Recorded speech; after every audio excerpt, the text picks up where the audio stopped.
बहुत दूर एक जादुई धरती थी जिसका नाम था मेरा। यहाँ के पेड़ आपस में फुसफुसाकर बातें करते थे और तारों की झपकती रोशनी जैसे जमीन की कहानियों पर मुस्कुराती थी।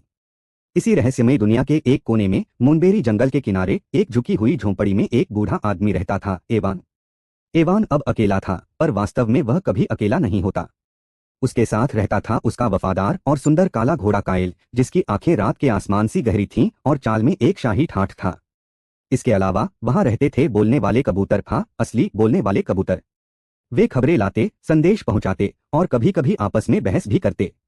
एवान एक जमाने में एक जादूगर था, पर वैसा नहीं जैसा परी कथाओं में दिखता है। वह एक भूला हुआ जादू जानता था, पेड़ों को चंगा करने वाला, बादलों से बातें करने वाला, जानवरों की भाषा समझने वाला। समय बदला, राजा आए और गए, और मशीनों ने जादू की जगह ले ली। एवान ने अपनी पहचान को छोड़ खुद को दुनिया से अलग कर लिया और उस जादू का रक्षक बन गया जिसे दुनिया भूल चुकी थी। हर सुबह एवान कायल की पीठ पर बैठकर इको घाटी की चोटी तक जाता था। कबूतर उनके ऊपर उड़ते, कभी जड़ी बूटियां लाते, कभी संदेश तो कभी सिर्फ खुशी। पर एक दिन सब बदल गया। एक दिन उत्तर दिशा में एक भयानक काली परछाई उभरने लगी। यह कोई आम बादल नहीं था, यह धड़कता था जैसे जिंदा हो। पक्षी उड़कर दूर भाग गए, जानवर जंगल छोड़ने लगे और हवा भी चुप हो गई। यहां तक कि निडर कायल भी बेचैनी से जमीन को रेदने लगा। एवान ने गंभीर स्वर में कहा, यह एक जिंदा धुंध थी जिसे एक समय का अत्याचारी जादूगर मिलरिक ने बनाया था। इसका काम था हर जादुई चीज को निगल जाना, पेड़, जानवर, यहां तक की यादें भी। इसे बहुत पहले एक बोतल में बंद कर साइलेंस पर्वत के नीचे दफन किया गया था। अब अगर यह वापस आ गई थी तो इसका मतलब था कि सील तोड़ दी गई थी।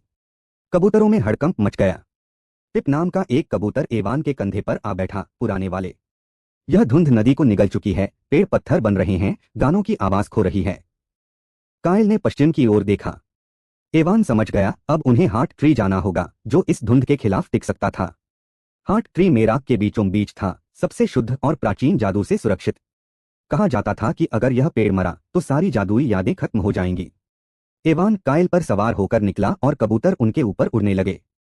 वे टूटती पगडंडियों से गुजरे, पुराने झूलते पुलों को पार किया और उन बस्तियों से निकले जहां लोग उन्हें पहचान नहीं पा रहे थे, क्योंकि धुंध उनकी यादों को स्वेच्छा से दिया गया।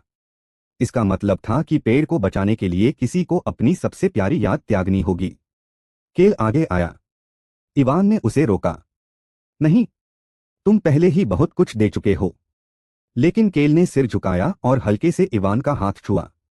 एक याद बह चली जब इवान ने केल को एक घायल बछेड़े के रूप में पाया था, उसे जामुन खिलाए थे, तारों के नीचे गीत गाए थे। जिस दिन केल ने पहली बार उसे मित्र कहा था, वही याद केल का सबसे अनमोल खजाना थी। पेड़ और भी तेज चमकने लगा, लेकिन यह पर्याप्त नहीं था। पिप नीचे उतरा। अब मेरी बारी है, उसने चहकते हुए कहा। उसने अपनी पहली सीखी गई धुन की याद दे दी जो उसकी पहचान थी।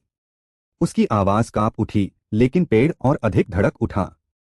इवान रो पड़ा। नहीं, तुम खुद को भूल जाओगे। एक एक कर कबूतरों ने अपनी यादें दी, कर्तव्य से नहीं, प्रेम से। और अंत में इवान आगे बढ़ा। मैं अपना नाम देता हूं, उसने कहा। पेड़ कांप उठा। तुम्हारा नाम तुम्हारी विरासत है। इसके बिना तुम सदा के लिए भुला दिए जाओगे। इवान मुस्कराया। तो फिर दुनिया मुझे भूल जाए। जब तक वह करुणा और परवाह का जादू याद रखे, वही काफी है। उसने हथेली तने पर रख दी। पेड़ स्वर्णिम प्रकाश में फट पड़ा।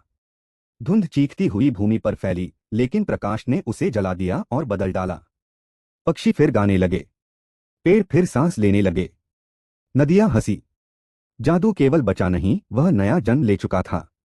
लेकिन जब ग्रामीण जागे, उन्हें इवान याद नहीं था। उन्हें एक एहसास याद था, गर्मी का, हवा में गीतों का और लौटते हुए सपनों का।